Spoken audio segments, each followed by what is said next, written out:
Welcome back to A Celtic State of Mind. I'm Paul John Dykes. It's a Monday afternoon, and this morning I'm delighted to be joined by Sean Connolly. It's always a pleasure to have you on the show, Sean. We might be joined by Kevin Graham at some point during the show.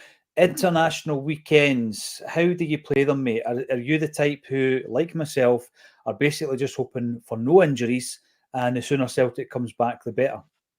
Well, you're chucking around terms there like morning and afternoon, which just do not apply to me right now. It's 7:30 p.m. at night, and that I guess that kind of speaks to how I approach international week. I mean, the Euros aside, I don't really lose any sleep over international football, and I mean that literally. These games are starting at 2, 3 p.m. at a.m. Excuse me, so I don't get out of my bed for international football. And if it's international football friendlies, I don't even check the score. To be totally honest with you, is the most meaningless thing to me. I think somebody had an idea a while ago that I quite liked, which was to get all the internationals into like a 2-month window. So it's like you had 10 months of club and then 2 months of international, and then or whatever, like 6 weeks international, and players get a break after that. I'd be on board with that. To be honest, I could actually get behind that idea, and then they'd actually be playing like Saturday afternoons and things like that. But yeah, this players having to take a break, and it really just disrupts the rhythm. I'm not a fan of it, to be honest. And when you hear stuff like Alistair Johnson coming off with a hamstring strain, and it was a friendly, and you're just like, come on, man. Yeah, I'm not a big fan of it, to be honest, at this stage. I did used to like it more, and I'll still, support Scotland when I can, but like, it's just, I'm in Australia, man. It's not convenient for me. You're full of good ideas, though. The first thing I'm going to pick up on there is you wouldn't get out of bed for it. I remember Naomi Campbell saying something along the same lines. She wouldn't get out of bed for 100 grand. So, yeah, slightly different. But you came up with a brilliant discussion point a couple of weeks back on VAR, which we'll touch on again, Sean. But what you've said there in relation to just having a kind of break and then play all your internationals in there gives you the tournament vibe as well. You know what I mean? Mm-hmm. It's like there's your few weeks or your month international football, go and enjoy it, like you say, and then get back to the club stuff. I just think it's like stopping, starting quite regularly through the season, and we're in the midst of one of those breaks now. There's still some Celtic players to play games, and obviously you might want to have a look at Adamida versus Greece, for example, or I think Hatate and Maeda against Bahrain that Japan are playing. So there are still games to be played. I'm going to start off with the first one here, and that is the Scotland games that were obviously pretty disappointing from a Tartan Army's perspective, I'm guessing. But I'm looking at Callum McGregor, and as Scotland were flying off to play these games or play Portugal, Callum McGregor's in Spain, chilling out, getting some recuperation. And if there was ever an example of a good decision by a player, this is it, Sean, because I was watching that game last night. My wee guy, like a lot of wee guys, loves the whole Ronaldo thing. So we're sitting watching the game, right? I'll come back to him in a minute. And I'm looking at these Scotland players, and they're drenched in sweat, absolutely drenched in sweat with obviously the environment. And there's Callum taking a break. And I just think it was a brilliant idea, and the timing of it was perfect, his retirement from international football. Yeah, like once you turn 30, the body's just not the same anymore, which is not to say anyone that's over 30 is done. It's not. You just need to be much more sensible. I think overnight, from when I turned 29 to 30, I stopped drinking on a Saturday night because I was like, look, I think I vomited a whole Boots pasta into the centre circle of a pitch one Sunday morning. I was like, I need to choose here. I need to keep playing football or keep drinking on Saturday nights, and I can't keep doing both. So I figured I've only got a few years of football left, so I knocked the drinking on the head when I turned 30 on Saturday nights. So that's, and I'm not saying it's the same thing, but the point is that the body at 30 is not the same as the body at 23, and you have to be more sensible about it. And I think it's a good decision. It maximises his earnings. It could be worth several £1 million if he plays an extra 2 years, for example. I don't know how much Callum McGregor gets paid, but I'd imagine it's 7 figures a year. So it's worth literally millions of pounds to him potentially to retire from international football. So good for us, good for him. Shame for Scotland, but I guess international football is a young person's game now. In that sense, not too many players do the Pepe or Ronaldo thing and play to 30, 39, 40 international level.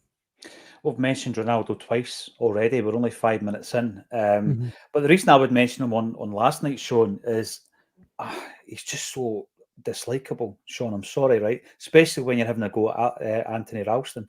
Don't Mhm. come on the park and start having a dig at Tony Ralston, because that's what he did. And it's just the whole thing. You know, that syndrome, main character syndrome, that was basically Yeah. developed for Ronaldo, wasn't it? He was the guy that developed that syndrome, because everywhere he goes, every single game he plays, it's all about him, just him. And Ralston's on the deck, potentially injured, potentially seriously, and you can see him shouting, "Get up!" and remonstrating and all that. You don't do that to Tony, Sean. You just don't. No. Neymar learned that lesson some years ago as well. Two very conceited footballers who believe they are the main star of the show, and it's not really a team event. And it's the reason why people prefer Messi, because he's more of a praising his teammates and bringing them into things. I still remember. I think it was one of, I know Real Madrid just rack up European Cups these days, but there was one where I think they won 4-1 maybe in extra time, and Ronaldo scored the fourth goal. And he's, even though it was the fourth goal to put him 3 goals ahead and there was 1 minute of play left, he takes the jersey off, runs into the fans and everything as if he scored the winning goal. And anyway, the story that came out afterwards, that he was in the middle of filming a documentary about himself, and that was basically going to be the highlight reel for the documentary, even though it didn't have any really material impact on the outcome of the game. So yes, that's, some people refer to Ronaldo as chocolate boy, don't they? Because if he was made of chocolate, he would eat himself, and I think that pretty much sums it up. Yeah, and you know, it's up there. If you're doing stuff for content, it's up there with the wee guy that ran on the pitch last night, you know, with his mobile phone live streaming. So there you go. There's today's dig at Ronaldo. Carl McGregor. Carl McGregor was right to retire from international football. Let me know your thoughts in the comment section. And then we also have the Alistair Johnson. I was reading the Jesse Marsh this morning was saying that he was taken off and it was a precautionary step because he felt a bit of tightness.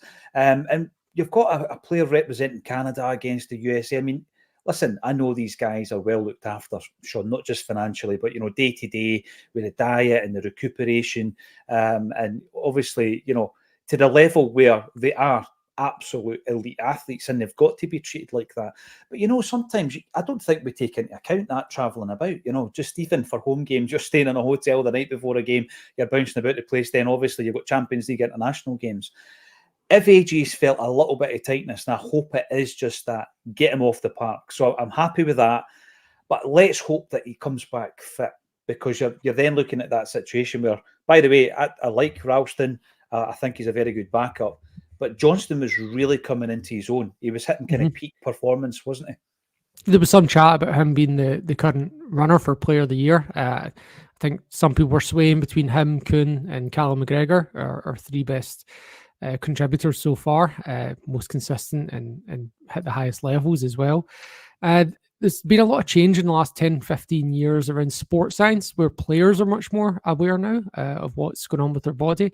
I remember there was one, Jamesy Forrest walked off, I think it was against St Johnstone. Didn't really look like he'd done anything. He just turned around and walked off the pitch, and that was him subbed. And I think it's the thing now, if a player feels tight in their hamstring, they're well aware that little tightness could become a full-blown tear if they keep running through it, which is fine if it's the cup final, last game of the season, sure, run through it. But I think players are much more aware now that if they do run through that, there's a chance they're going to miss 6 or 7 weeks or more. Whereas if they feel the tight, they come off, it could be just 10 days. And I'm hoping, I think I'd be very surprised if Johnston plays against Hearts. Not to say he couldn't, but I'd be surprised if they risk it. And but I would also be surprised if he doesn't start against Bratislava in the following game. That's the big thing. They're coming in thick and fast now, aren't they? So the game against Hearts with one eye on the Bratislava Champions League opener, and then followed by the cup game against Falkirk, all at home. But yeah, you're right. It may be with that in mind. I'm going to bring up a couple of comments from Alex Birrell. Now, Alex, you brought this up at the very beginning of the show. You reckon there's a bit of echo. I'm not hearing it. I've checked all the settings. I'm not hearing it. But if you can let me know right now, and I'll look at the brand new comments coming up. Is there any echo out there?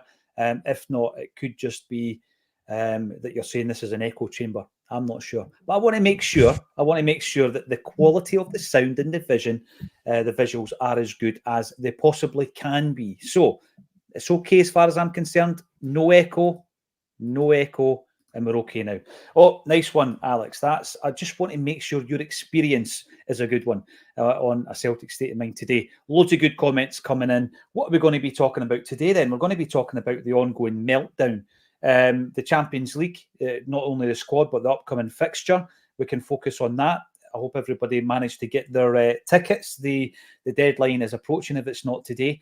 The mentality of the fan base, which I find quite an interesting one, because it goes up and down as the season goes on. And then Rodgers fine-tuning his Celtic machine as well.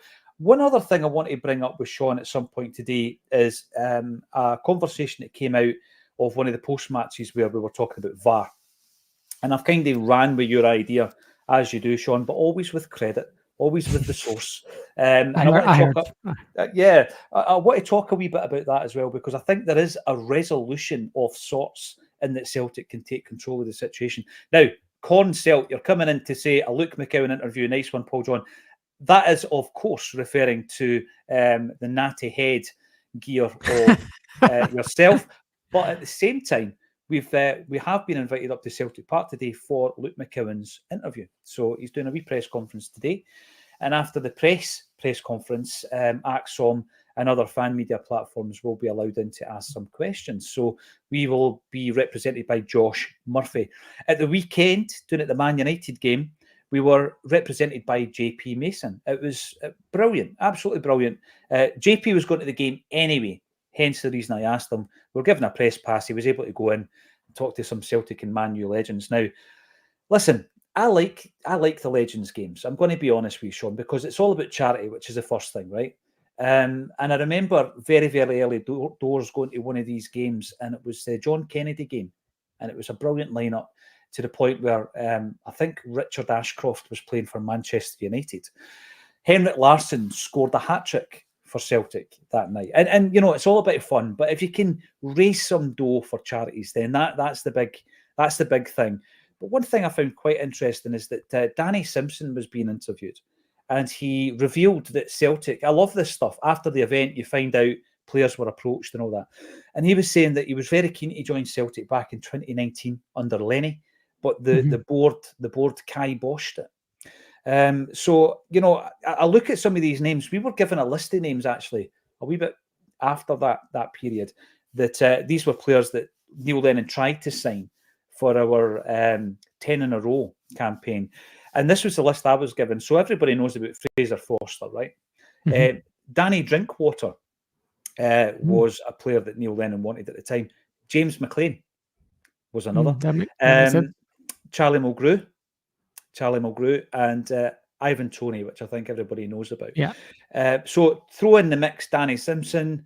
I love hearing about players we almost got. I mean, none of them, to be honest with you, obviously we know Toney went on to score a lot of goals. None of them are really that surprising. I think Charlie Mulgrew, you'd bring him in for a bit of experience to get us over the line kind of thing, so I get that. James McLean, I just think, you know, he's the type of guy who would work for Lenny. I think they would work well together. But the other ones, Danny Simpson, quite surprised. Were you quite surprised when you heard that he almost signed for the Hoops? Well, you can almost draw a line through it. There's the kind of ex-Leicester thing. You had Drinkwater there, ex-Leicester as well. And we've got quite a history, actually, of bringing these former Leicester players in. I think we had Steve Guppy come from Leicester. Yeah. We were linked. We were tried to sign Matty Elliott from Leicester as well. There just it seems to be a well-worn path. A few more that are just not in my head right now. Wasn't the Stan Collymore links? Wasn't that when he was at Leicester? Because Martin O'Neill had, for a brief period, coached him at Leicester, and then he comes to Celtic. I'm pretty sure O'Neill tried to sign Stan Collymore from Leicester. I think he tried to sign Heskey, but I don't know. Heskey. Don't know if that was ever substantiated or not. And Collymore, I don't remember when he was at Leicester, but who was the other one we signed? Lennon. Lennon was from Leicester as well. Yeah. And there was always that rumour about Muzzy, is it? Remember? That's right. Yeah.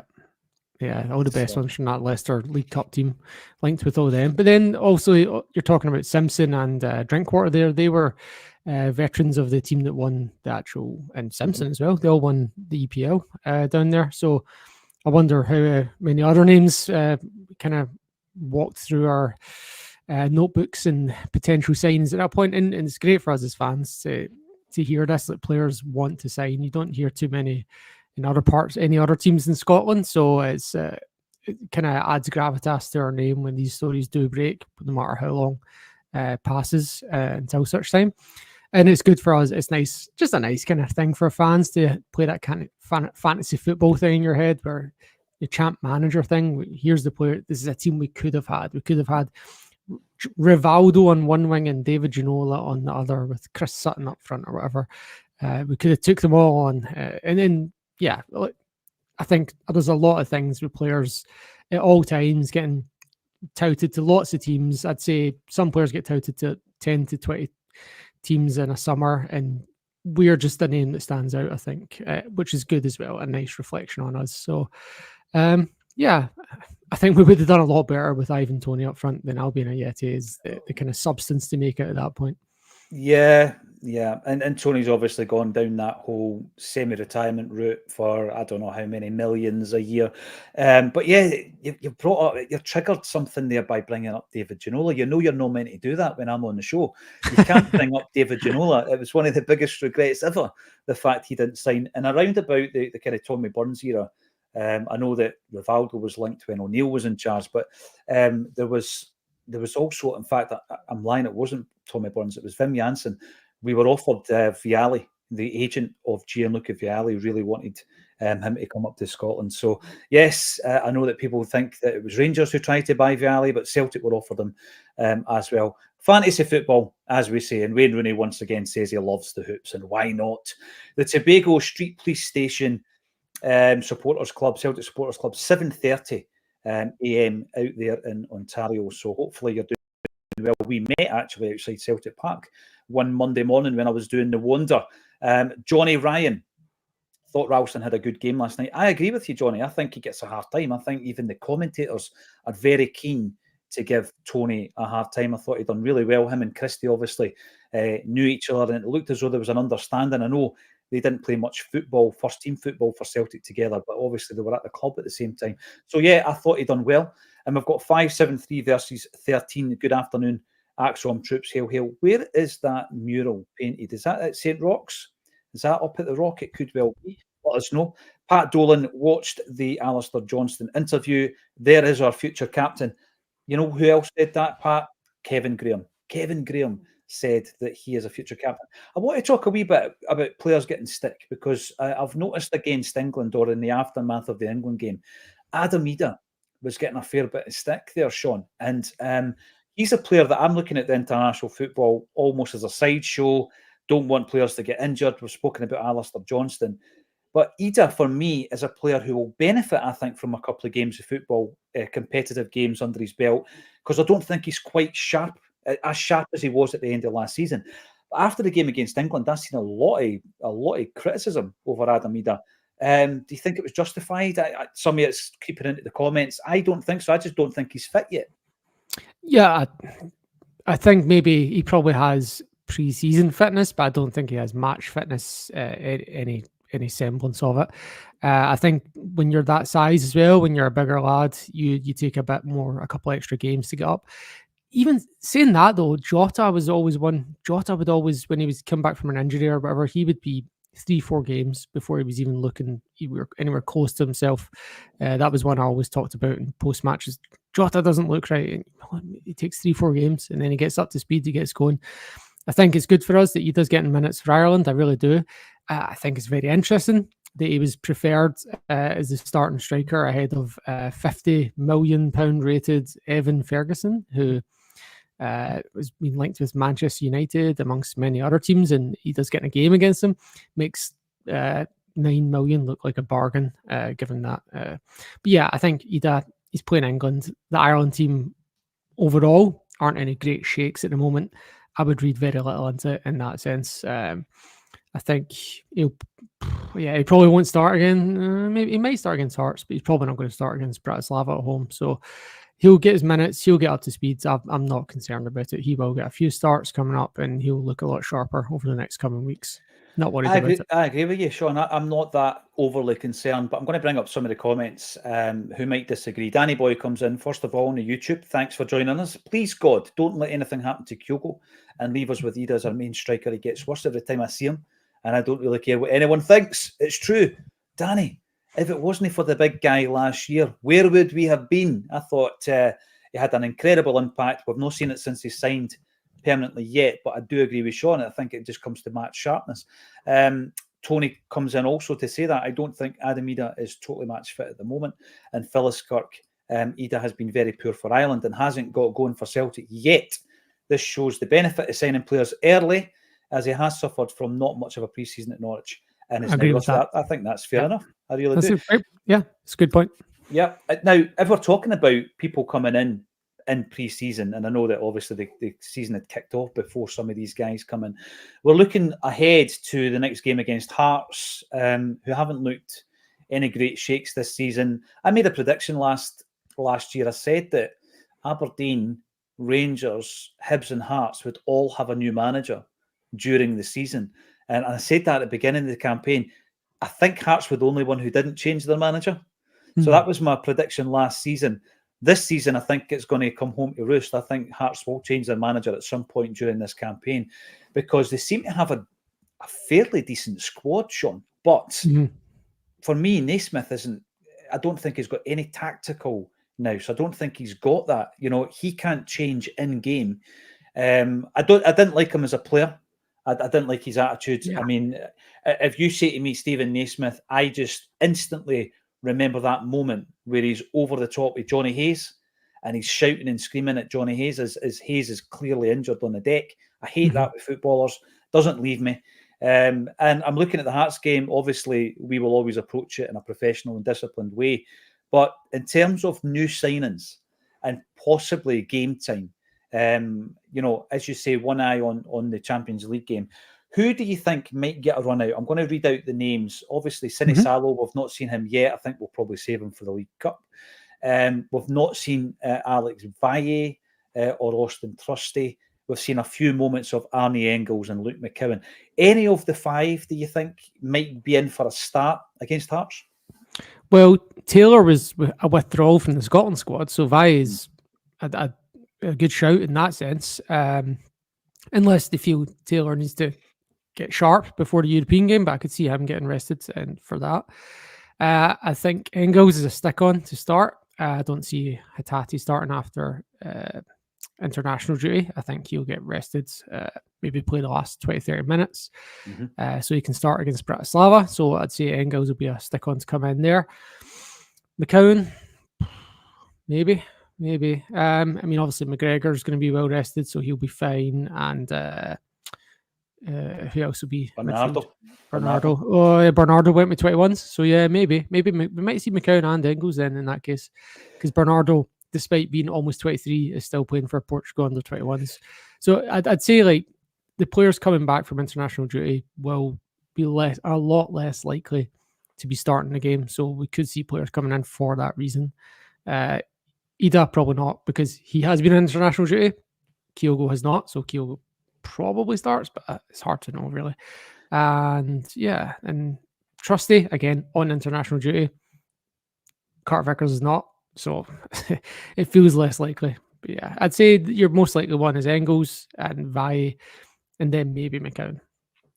I think that when you look at the midfield, it's a really interesting one. Firstly, Bernardo. Remember, Edouard was the same with France under 21s. He was still playing when he was about 24, because one of the tournaments had started, but there was the COVID delays, I think.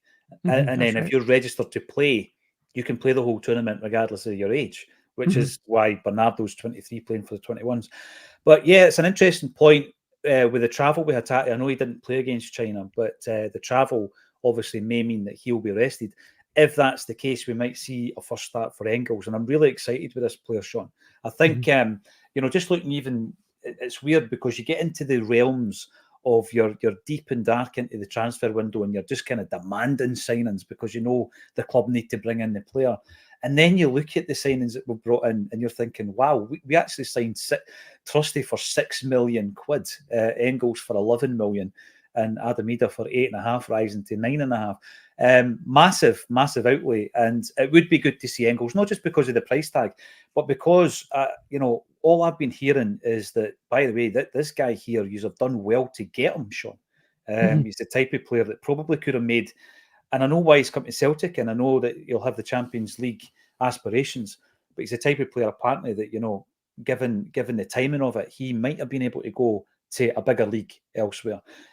He's now a full international as well. He's made his debut. We're going to have a guest who has appeared on A Celtic State of Mind previously, talking about Belgian football. I think the first time he came in was when we wanted to talk about Jack Hendry, because remember, Hendry went over there and he was playing brilliantly, and we wanted to get the lowdown on Hendry and his performances. So Scott Coyne, who works on a Belgian football podcast, he's going to come in. He's going to talk about Engels. He's also going to talk about our opponents, Bruges, in the Champions League, and that will happen at some point this week. But I do want to focus on Engels. So if he's the guy that comes in and starts, I think he's probably the most excited I've been for a Celtic signing in a long time, because I can't say I was excited when Matt O'Reilly signed, Sean, because that was absolutely, with hindsight, that I know how good he became. At the time, he was a punt from MK Dons, so I can't pretend that I was excited when Matt O'Reilly signed. But your man Engels, I really am. I think the pedigree he has is he's got a really high ceiling, isn't he? Mm-hmm. I'm a bit apprehensive. I'm not as excited as some people about Engels. Obviously, record transfer, great talent, Belgian national team, all that stuff.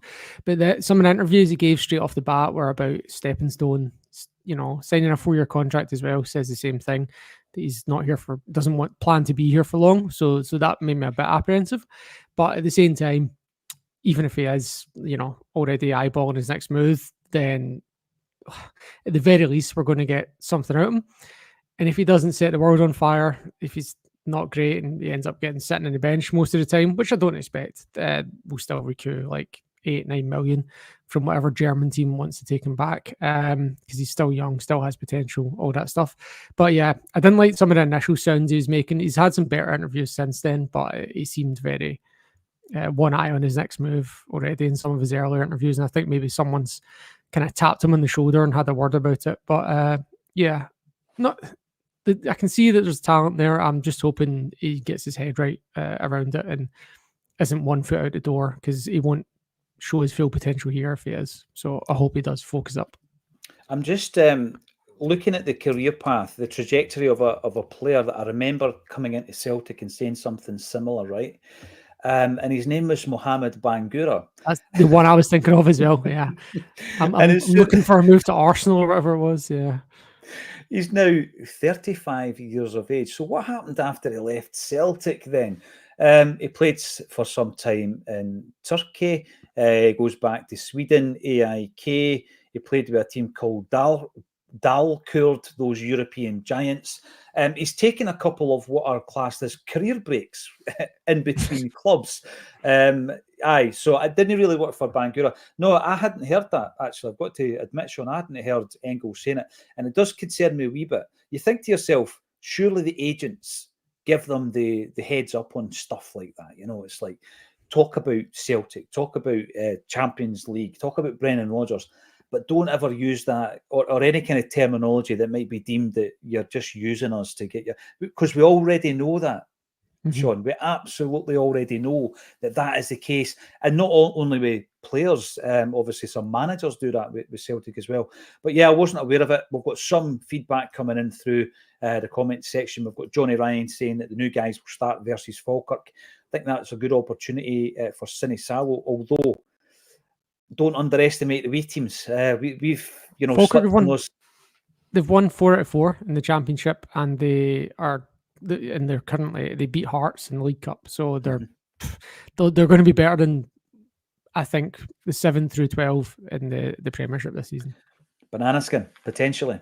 We've also got your Maw. I love when your Maw comes up. I think we need to start Engels and new boys so they're closer to match fitness for the Bratislava game. It's a good point. You want to have as many options as possible going into the first Champions League game. That is why we go into this transfer flurry prior to the Champions League game, so that they're ready. I don't think they will be, but getting some game time in their legs this weekend would be a start. Pete McGee can't start both McCowan and Engels. One might start, but not both. Imagine McCowan started, Sean. That would be a boost for him, and it's possible. Yeah, it's possible. He's a talented player, and he showed it. I mean, he actually did look nervous against Lazarus FC, despite even though he was tidy, he did not look relaxed. Like he was very trying to get rid of the ball quicker. And you can see he still had it. It was still some good decisions and some good touches, but I could see him relaxing into it after a few weeks. Don't think that'll be this week, but I think he kind of like what any Celtic fan would be, right? When they're getting an unexpected last minute move to Celtic, they'd probably be very nervous and overawed and worried about it. But I think Rodgers is quite good at that mind game stuff, and he'll settle McCowan into it. And McCowan will be a very good contributing player for us. So I think we're one injury in midfield away from McCowan being a massive contributor for however long that keeps up, but he will contribute either way. And you're right. And when we look at the most recent seasons, we've had that injury issue in the midfield. We've had periods when Hatate's not been fit. I mean, one player who never really got struck with injury during his time here was Matt O'Reilly.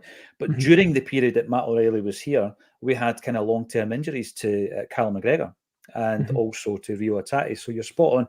A couple of injuries or tiredness from international football. McCowan then becomes a very important part of this machine. So it's interesting because if he was to be picked over Engels, you can't look at it and say, a £1 million player has been picked over an £11 million player, because it is horses for courses in these games. It's a player who's come up against Hearts time and time again for Dundee. He's ran that course and he knows what is expected of him. So it wouldn't surprise me. Henrik McLarsson, if it's too soon for Engels to start, it could backfire and dent his confidence. We might bleed him in. And Pat Dolan reckons that no matter the opposition, play the strongest team always. Right. There was something you said the other week there, Sean, and I know that, a thief can steal something and apparently a genius can steal it and make it their own. I think Noel Gallagher said that. I'm not stealing your idea. This was your idea on VAR. We've basically spoken about VAR since its introduction in that game against Hearts, and we weren't happy with some of the decisions made in that game. There's been a change of the head of referees. There's apparently been a change of the approach to how we're going to use VAR, but we're still having the same frustrations all this time later. How long has it been in operation? Well over a year now. Couple of years. Just about, yeah. Almost 2 years. Almost 2 years, yeah. Yeah, because we introduced it during the season, didn't we? We introduced it early. So it'll be 2 years at some point in this season.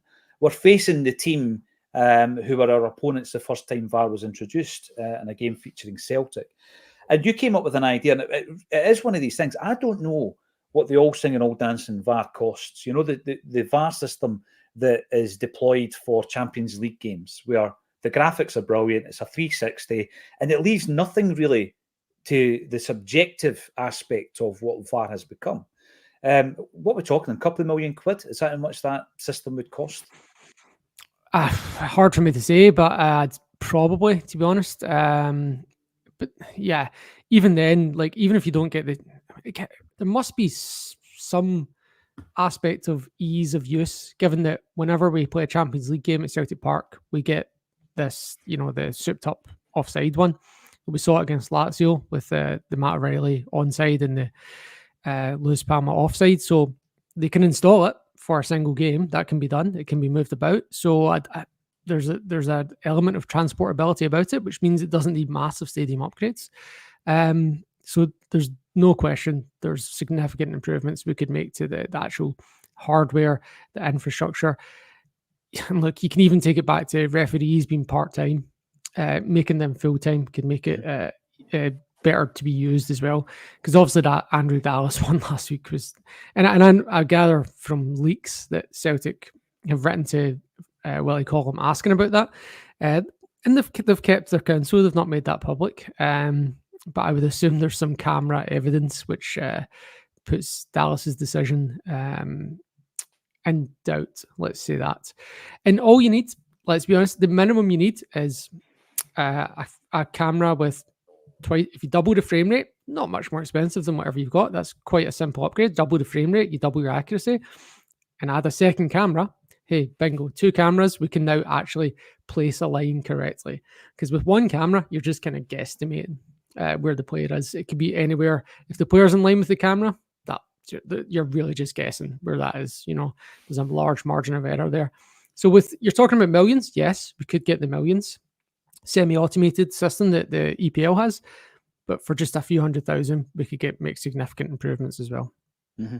The big thing for me, it's not about bailing out the rest of Scottish football, Sean. I just think that, for me, rather than making threats to the authorities that they need to buck up their ideas, and it's difficult to argue the toss when it's a cultural thing within that organisation, that there are people within that organisation who are biased towards a specific team, because they'll never listen to that. They think, no, our part-time referees who have been lifelong Rangers supporters could not possibly be biased towards Rangers.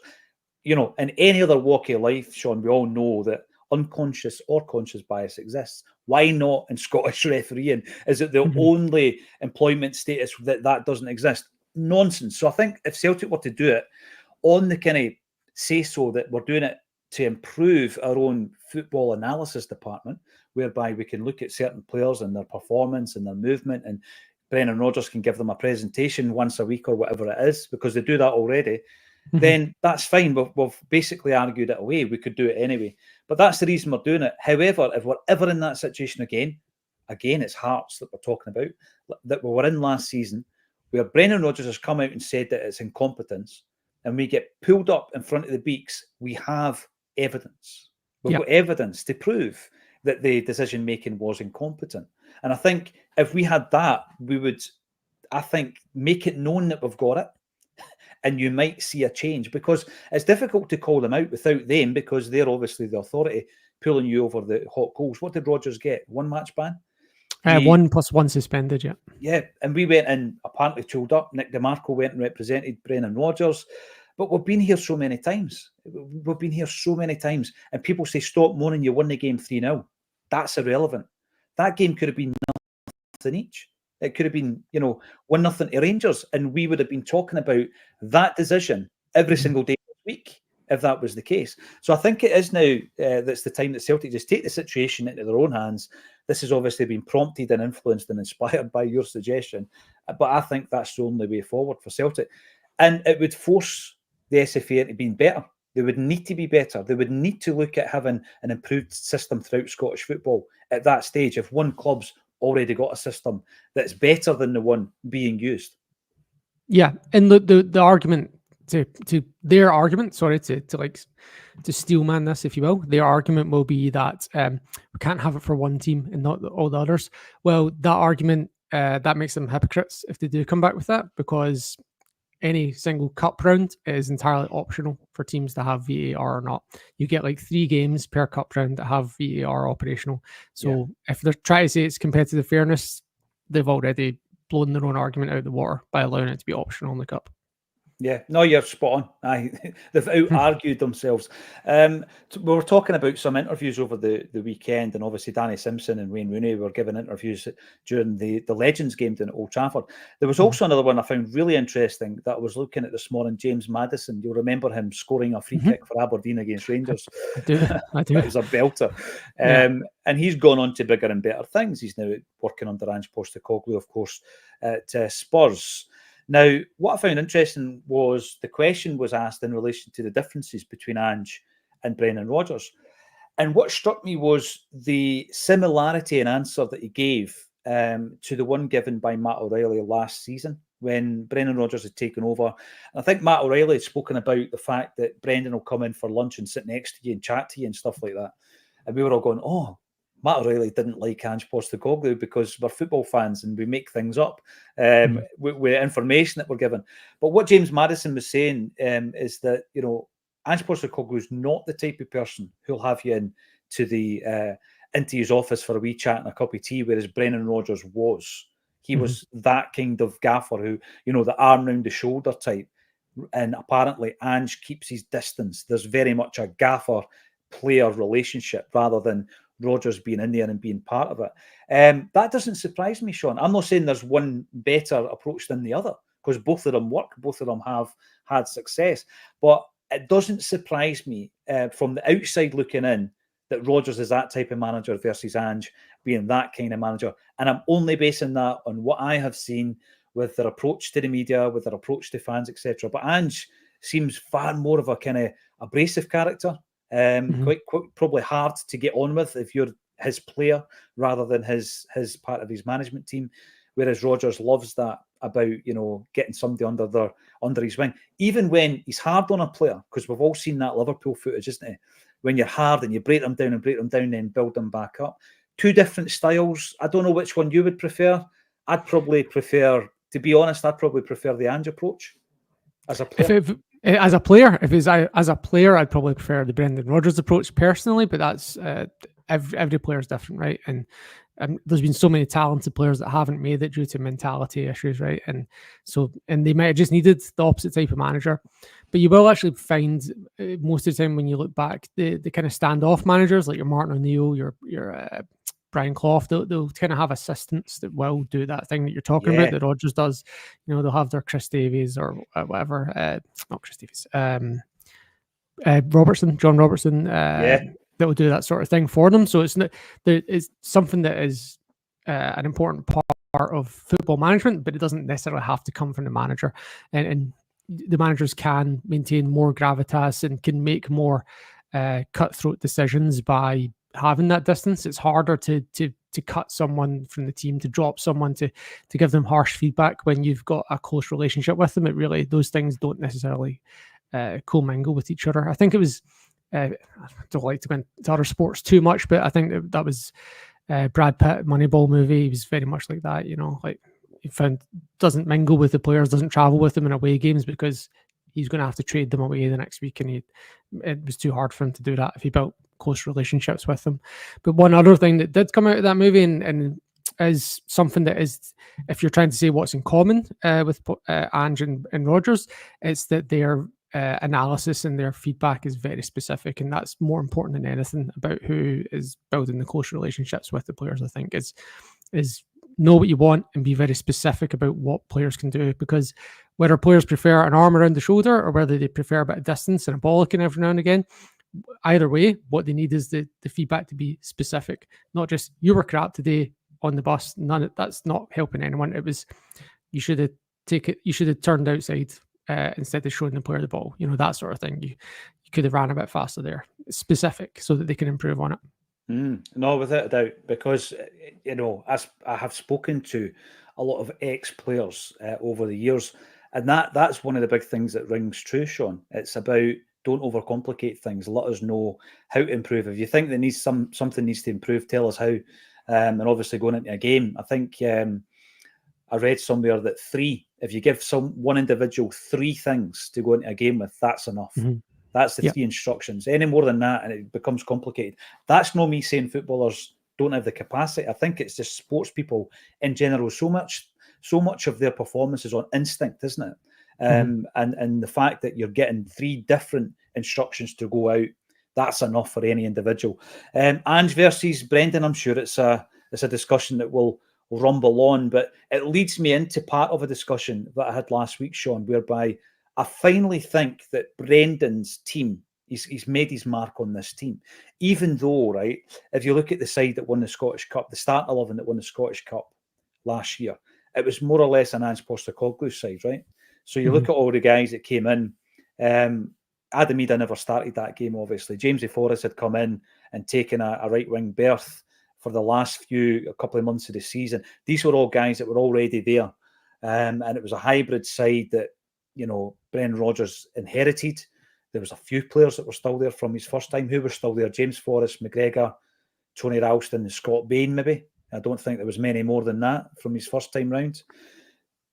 I think that's right, yeah. The cogs are working there. You're trying to find somebody else. I can't think of any others. Yeah. Everybody, it just shows you the turnover. Mikey Johnson. Mikey. How could we forget about Mikey? Come on. The great Mikey Johnson, right? So, yeah, my point is, I think that we're finally seeing, you're talking about mentality, but also the style of play of a Brendan Rodgers side. And I had that theory on it, and it was a kind of hangover from the Ange Postecoglou times where everything was so specific with Ange's style and the way that the players were geared up.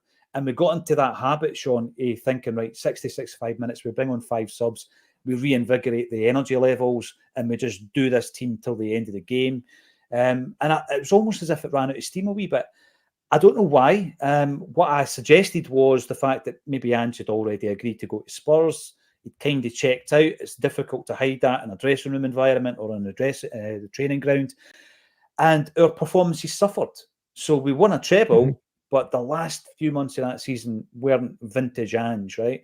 And then the beginning of Brendan's first season, along with all the drama, a lot of people didn't want him back and all that kind of stuff. That kind of performance level never really reached its peak, if you like, until the last few months.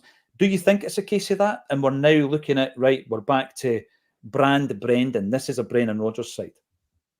Yeah, and look, as we said, all the players we signed last year, none of them really impacted the team significantly. So it was very much the same players trying to get this. It was getting different tunes out of the same players at different times, and it kind of comes down to, you see it in various teams throughout world football, about players buying in. And they use the term, the idiom, buying in, and I think it kind of comes down to that. Obviously, when Postecoglou first starts, the way he can make an instant impact is you run harder, you run faster.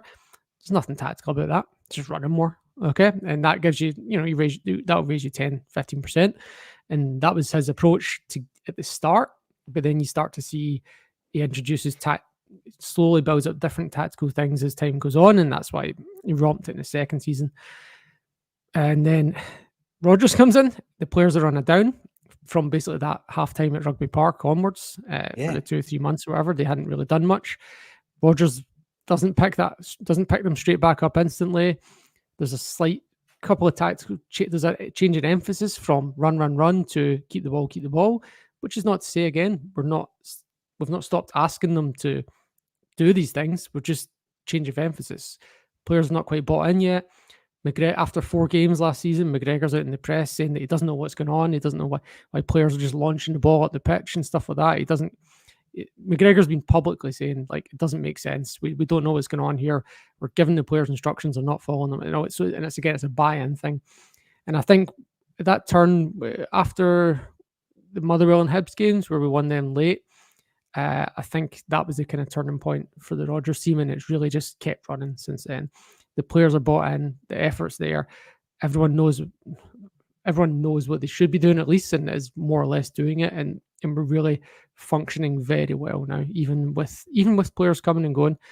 Not significant turnover, but we're still seeing the team functioning very well at the moment since then.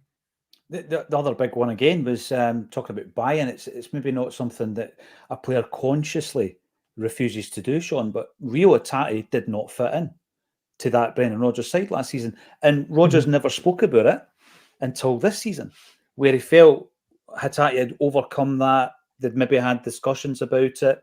His fitness levels were back up. He was obviously hampered by injuries, but he then spoke about Hatate not quite being where he had to be last season. And obviously he was overlooked for David Turnbull at times. So, yeah, I think we've got over that. And I think that's why coming into this season, obviously bringing in new faces helps, but we're seeing a team that seems to be flying, absolutely flying. Some great comments, as always. And just to go back to a few comments on the YouTube video, it is not possible for favouritism to exist in the comment section. I will be bringing up anything I see without even looking at the name or the avatar on the comment and on the basis of the comment and the quality of that. I'm going to put it, like, even if I don't agree with it. So I'm going to bring this one up here. So Mahesh Raja is a tech guy and tactically analyses Celtic games frame by frame. I actually took the footage. We're talking, of course, of the Kuhn offside decision and played around with it myself. And he reckons it looks offside. Hawkeye is accurate to 2 millimeters. You know, if it was the case, you know my issue with this, right? And it's not my issue with the commenter. My issue is looking at the image that we've been presented with, it looks inconclusive. So the system still isn't good enough. Even if that is offside and there's a way of looking at it and manipulating it to show us that it is, I've not seen that yet. So the image, the frame that I've seen is blurry. It's not it's not in focus. It's like when you enlarge something that's of a low resolution and it's just blurry and there's no clarity to it. So the image I've seen, Kuhn looks onside when the ball is played. And what worried me more was the skewed dotted line. I just thought, right, that's a manual thing that's been done to justify a decision, and that doesn't fill me with any kind of confidence. And I hope that is what Celtic have approached the SFA with, Sean, to say, look, this looks absolutely amateur. We won the game, but that decision could have cost us everything. The whole dynamic of that game could have changed. Thankfully, it kind of sparked Celtic into life because Rangers probably had their best 10 minutes in the first 10. But yeah, I don't completely disagree because I've not seen the images that the commenter was talking about. From what I've seen, it looked onside. Wee Bree, you're coming in to say, Matt O'Reilly preferred Brendan's approach. He played better under him last season. He certainly did play better. That was the best season he'd had, not just for Celtic, but in his career. And obviously it earned him a massive move, and hopefully he starts his recovery very soon and he gets back in the team, because that was horrible to see that in his debut, getting injured. James Kerwin always thought Ange had a great attitude to his style of play. He instilled in his players not to stop, don't give up on the ball, close tight play and passing won him and the team a lot of games. We just steamroller teams, Sean. It was great while it lasted. It was 2 years. Whatever happens in the future, who knows? But when Spurs are playing in Europe this season, I will be supporting them. Now, we're talking a lot about mentality, right? Let's talk about our mentality as fans and our approach as fans, Sean, right? Because all summer we talk about Champions League. We're focused on a Champions League. And part of that is we need to strengthen. So we focus on a transfer window. We need to get better for the Champions League games. And obviously we're in the realms of that just now. But you can almost see like a kind of trajectory of our focus as football fans. Last season was the same. As soon as we're out the Champions League, we concentrate on our fight for the title, invariably with Rangers. So at the moment, we're in that bit where we're just solely focused on the Champions League.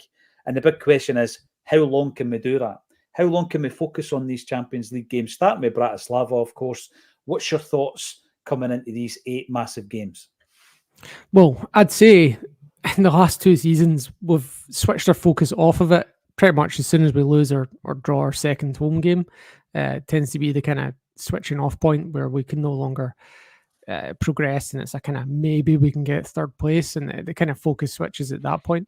But at this point, now that, and look, you could make the argument there's actually less chance of us going through, because before we had a 3/4 chance of staying in Europe, now we've got a 2/3 chance, which is less. And so but I think with 8 games, that'll keep our attention till at least December, I'd say. The problem is we've got games 2, 3, and 4 are really hard. That's the hardest games. They're the hardest teams. Atalanta, Dortmund, and Leipzig at Celtic Park. I think we really need to win against Bratislava, because we're going to struggle to get more than 1 point out of those next 3 games, I'd say. And then not to say the following 4 games are easy in any way whatsoever, but they are our better chance at points. So if we can come out those first 4 games with 4 points, that's a great job in my mind. Any more than that is sensational, to be honest, and well out with what we've achieved in the past, I would think. But it's a new format. We're not sure. It seems like 10 points is giving you a better than 50% chance of getting through to the next stage, and 11 points is 99.9% certain. So yeah, I think we'll keep our attention for longer. Having not playing the same team twice keeps it fresh as well. I think it's a good idea what they've done. I don't like that we've got more. I say we've got more games. Technically, we actually have fewer games than we've had in the past, because there was a lot of seasons where we played 6 games before we even made it to knockout to the league phases. Yeah. So there was years where we were playing 12 games before Christmas. So by that extension, technically it's fewer. But I think it's good to have. It's fresher. I think, even though those 2 extra games are 2 extra games, and I think that's an issue that's coming down the road for professional footballers being overworked. But yeah, I think from a fan perspective, it's a lot better. Now, we've assembled a squad Obviously, a big part of that was moving players out. We had a bloated squad. Brendan's mentioned that quite a few times. And I think we've done pretty well in moving a lot of bodies out the door, Sean. When you're looking at the players that have come in and you're looking at the Champions League squad that was announced last week, 25-man squad, obviously some of the decision-making is, also in the back of your mind when you're making a decision is a homegrown rule. So you've got guys in there like Adam Montgomery, who hasn't kicked a ball competitively for Celtic in some time, but he's in the Champions League squad on account of the homegrown rule. And then you've got someone like Odin Holm who drops out, probably a victim of that. You're thinking Luke McCowan in the midfield, Scottish trained player, he'll be in the squad. Odin Holm drops out. And the two big talking points for me were, in fact, Odin Holm, who was in the squad last season, not being in it this season, and Mike Nawrocki, who was out of the squad last season, is in it this season. And I don't know how much football Nawrocki is going to play this season, never mind in the Champions League. But Holm was the big one for me, because I think that regardless of what we think of last summer, we've been talking about salvaging what we can from the players from last summer. Who can we get a player out of? And we've tried looking at Nawrocki, and it's not really working with him. Some of the guys have already been loaned out. Some of them have been sold. And of course, we've got Odin Holm, who came in as a bright prospect. He had worked in his early career in Norway with Ronny Deila, who has that magic touch, the Midas touch when it comes to youth players and bringing them on and developing them. But I'm looking at that squad and I'm thinking to myself, as a young kid who, let's be honest, he's still, he is still a youngster really in this Celtic squad. What's it going to do to his confidence, Sean? Because we've already spoken about how a manager deals with players, Ange versus Brendan. I think Brendan, his approach is absolutely key in how Odin Holm's Celtic career progresses, if it's going to progress. Because here's a guy who was involved last season. I know he got sent off against Feyenoord. That was a blow. This time round, he's not. And then you're looking at games leading up to European games. All right, okay, resting players, playing players, etc. It might affect his entire season or the first half of his season at Celtic. I think Rodgers is pretty well built when it comes to that type of approach, the personal approach to try and rebuild that player's confidence. I agree with everything you've said, but I still think unless we have injuries, he's not seeing the pitch this side of January. And I would much prefer he was out getting a game every week for Dundee, say, for example, who currently have a vacancy in their midfield. And as you said, building up his confidence. And not even just building up his confidence, just building up his match nous, like getting experience, getting, understanding how the game is played away from a training pitch. I would be much happier if he was at Dundee and loan right now. But we have good squad depth. And look, as you said, he came with a great pedigree. He won, or not won, but he was listed as a golden boy or so. I can't remember the awards that they give out to these kids that are under 18 or whatever. So he was thought of well before he came to Celtic, and he's showed glimpses. And I'm not writing him off, but I would be much prefer that he was playing. And he's currently, sixth choice in our squad. So he's around about James McCarthy squad level at the moment, unfortunately. Again, not writing him off. I think he's got a lot of potential. I just much prefer that he was playing football instead of being not on our bench. Why didn't we loan him out, do you think? Because I agree with you. I do agree with that. And obviously my preference would have been Aberdeen. I would have given up to Aberdeen to make them stronger. But it's almost like he's going to be languishing for the next few months, Sean. Yeah, I think maybe because the Luke McCowan one was like 11 p.m. and it just wasn't a chance to turn that round. But that's kind of why the name Dundee popped into my head, because it would have been a 1-for-1 thing. But yeah, I think that's probably what it was. I think if Luke McCowan had been signed 2 or 3 days earlier, everyone had a chance to breathe, but they'd been like, "Oh, you're not going to get too much time here, man. You should probably go on loan and come back in January or whatever." Yeah, there you go. But we started off talking about the difference between the gaffers, and I think that's going to come into play here to ensure that Odin Holm, because again, we've spoken about how they're treated, and it's a great life and all that kind of stuff, Sean. But they are human beings, and we've got to make sure that they're happy as well. IH Decorating, always good to see you on the YouTube. You've been with us for a number of years, commenting on the show. If these are the players Brennan wanted, then you will see them sooner rather than later. Whoever plays, I think we can give Hearts a real doing. I wouldn't bet against that. I know I was very conservative with a small c, conservative in my prediction for the Rangers game, because I said it would be 1-0 and it was going to be Liam Scales, and we did hammer Rangers. I'm going into this Hearts game and I'm thinking that we could do them a bit of damage. Sean, unless you join me for the game, of course, I might not see you this week. Give me a wee prediction, a wee early week prediction for the Hearts game and our pal Stephen Naismith over at Tynecastle. I think Hearts are mentally damaged at the moment, and if we score in the first half, it's going to be 3-0 or more. I actually said that for every game other than the Rangers games and the Champions League games, at home, I was going to predict 4-0.